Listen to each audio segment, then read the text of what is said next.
Who is the weirdest classmate or coworker you ever had? 1. We have this coworker. We call him Ed Trumpet. He basically makes these trumpet sounds when he did something good. He also uses his table as his own drum set. When he comes in, he takes off his shoes and puts on these loafers. 2. A dude in high school.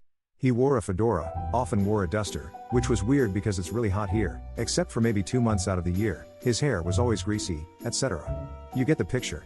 Somehow or another, he got my phone number. He texted me to ask me out. I politely declined. An hour later, he texted me a photo of his arm. He scratched my name into it. I was 14 years old, and it terrified me. I freaked out and showed my mom. It made me cry.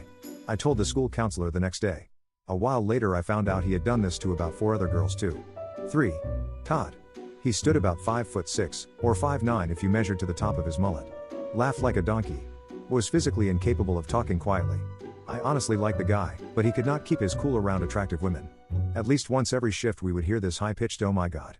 From the other side of the store. That was the sound of Todd noticing a woman, followed by the supervisor aggressively tracking him down to contain the situation.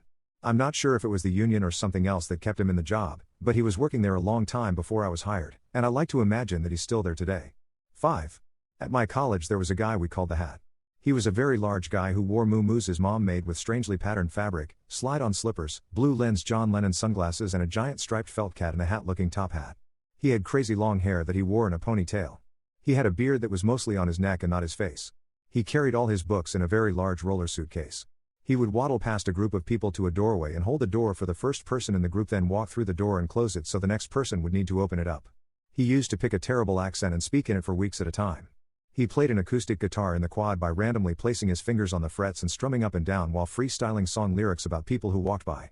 He would eat entire packages of lunch meat during class, pulling out individual slices and squirting mustard on them, then rolling them up and shoving them in his mouth. He was a strange guy.